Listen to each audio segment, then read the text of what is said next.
Hey everyone, thanks for checking back. It's Jamie, and this week, well, we here at Matthew's Place, we thought it'd be kind of a good idea to do a couple of blogs on like health and like healthcare and all that, and everything that comes with it. So like from doctors to personal health to mental health to anything involving it. So we're going to do a couple. My next couple of videos are going to be on around that topic. But this week, I wanted to start off with mental health.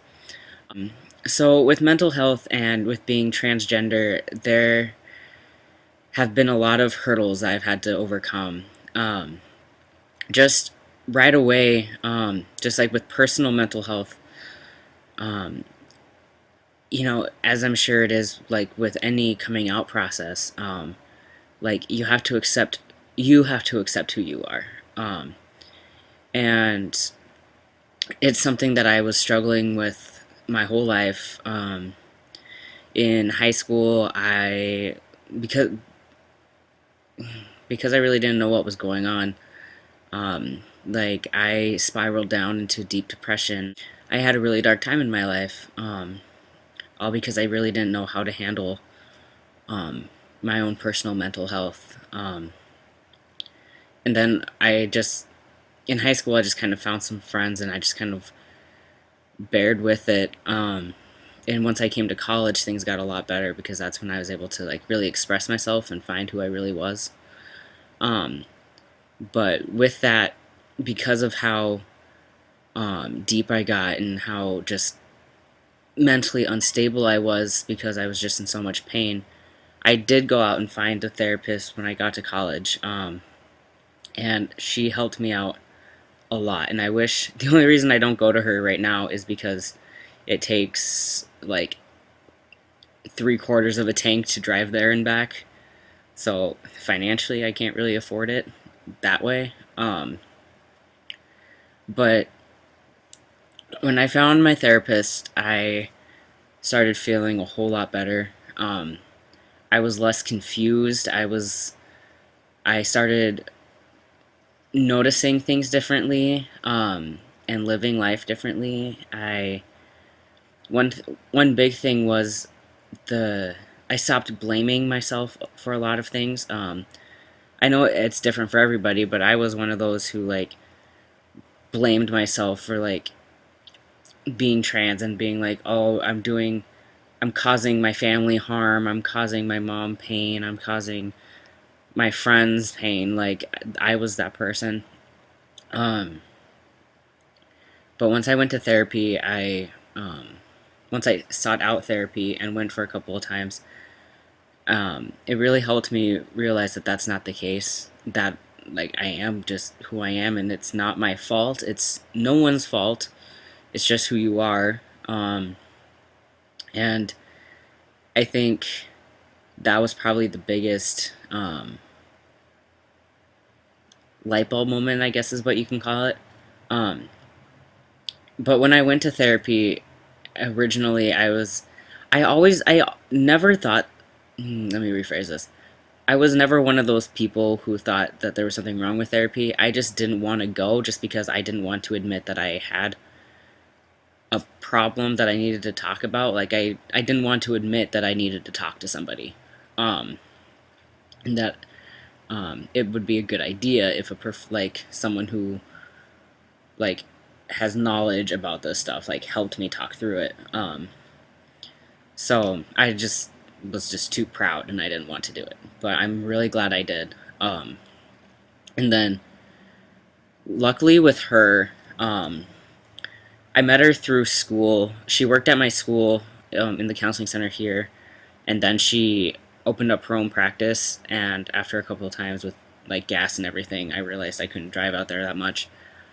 But I met her through school, and so I was kind of, and a couple of my friends had gone to her, and so she already kind of knew who I was, um, and so I felt pretty comfortable coming out to her right away. I know it's different for everybody, but it was my freshman year in college, and I hadn't officially come out, but I was just like kind of telling a few people like what was going on.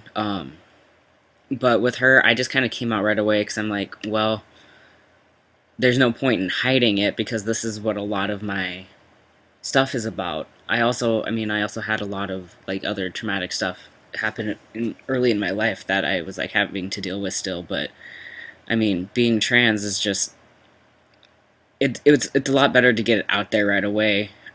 If you're going to be working with this person, um, and I think like in therapy in general, it's important to open up. And otherwise, you're not going to get anything out of it. You're not going to get the help you need. So I just pretty much opened up right away to her. After I stopped seeing her, like I said, it really wasn't by choice. It was just by financial need. Financially, I had to stop. I kind of found myself losing my happiness. I started not necessarily spiraling back down to where I was, but I just wasn't as happy anymore. Felt I started feeling bad again. I started feeling depressed again. I started feeling anxious again. So I stopped going to therapy for a little bit, and then I had to start up again in a different area to get my testosterone. So I had to go find a gender therapist, um, so I can do my however long it was, 90 days or whatever, um, and 90 days trial run to make sure that like this is what I want to do and this is who I am, with the gender therapist. And so I mean, with that you have to be open, otherwise you're not going to get the hormones. And that's the whole point of gender therapy, is you go in and like you talk to them. They ask like, how long have you known that you're trans? How long have you known you're trans? Is this something that like suddenly came on? How long have you been thinking about hormones? What else are you thinking about? Like they ask you all these kinds of questions. They are only there to make sure that you are doing what is right. Um, the minimum for my therapist was 90 days.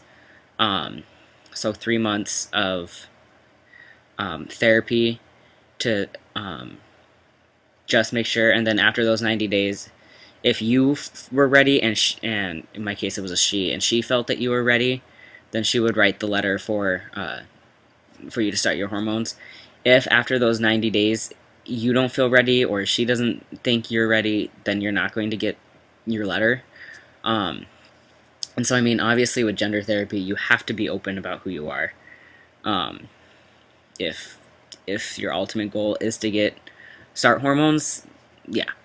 Um, but once I started my hormones, I stopped going to her. Um, I just really didn't feel that comfortable talking about other stuff with her.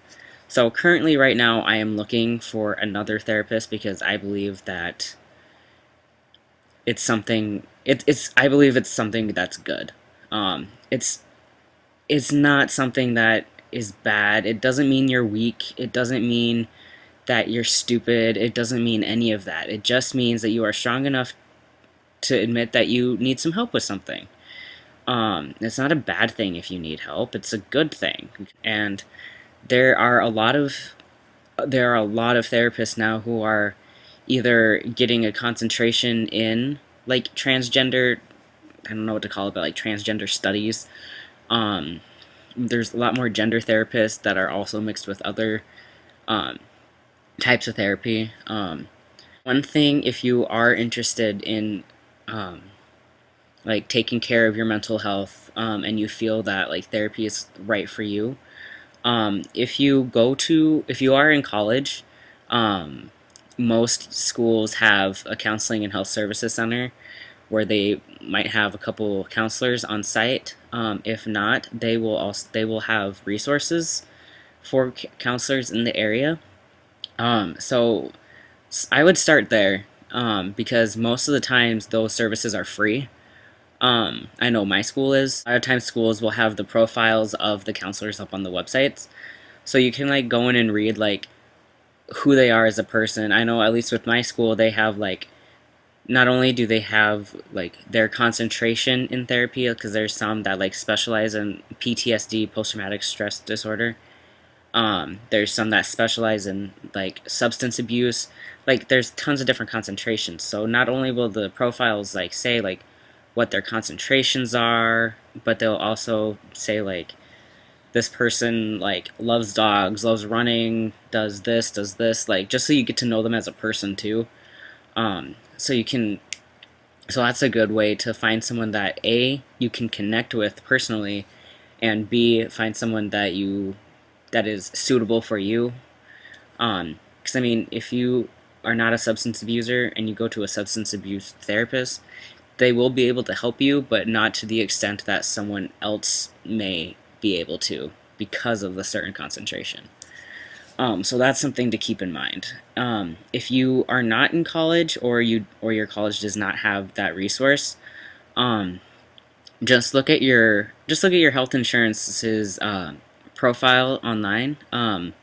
I don't know what others do, but I know for MetLife and for Blue Cross Blue Shield, they have the service providers on their website, so you can type in your like health insurance ID code, and they'll pull up like a list of people that accept that insurance. And so then just look up therapists and look up just the same thing that I mentioned, like what their specialty is, um, and all that stuff. With being trans, there is a lot of mental health stuff that you have to deal with because, I mean, from day one, you don't feel like you're in the right body. So automatically, you're going to have a lot of stress on you're going to experience a lot of stress because you feel you're in the wrong body, you feel like you're the wrong person, you feel like you were a mistake. Like there's all these different feelings that because your brain and your heart do not match your body, and that in itself is terrifying. That in itself is heart-wrenching. And no matter how long you may be on hormones, no matter how long you may be in your transition process, or no matter how comfortable you are in yourself, it's still something that affects everyone. Because, I mean, even I had my time of feeling like a freak. And that's just what happened with me. What's important to remember, like, is you're not a weirdo, you're not a freak. You are who you are. Just because your brain and your heart don't match your body doesn't mean that there's something wrong with you. It just means you're extra special. Like me. Anyway, no, it's just who you are. And there's nothing wrong with it. So you not only have like the mental health with dealing like with coming out to yourself, and accepting who you are, but you also have, you know, having to do gender therapy, which I know I've talked about before. Um, but then also, just not just with being trans, but in general too. I think it's important that if you feel like you're losing control, or you just want someone to talk to, I believe that therapy is 100% the answer. I just wish that the negative connotations with therapy would just disappear, because really it doesn't mean that you're any less of a person. It doesn't mean that you're weak. It doesn't mean any of that. It means that you're strong, and it means that you're taking control of your life. So I encourage, regardless of how you identify, um, if you are a person and you feel like you are losing control and you just want to gain control back, or if you just want to talk to someone about anything, consider going to therapy and consider counseling, because in my book, it's a gold star decision. And it's a very key point in mental health. Um, and so, with that, I am going to end this segment. Um, and like I said, I'm going to do a couple more healthcare type things, like along like the lines of coming out to your healthcare providers, different health area aspects of being trans that you have to go through, and stuff like that. So check back in the weeks to come, and there will be new videos. And remember to stay true to who you are, and the sky's the limit.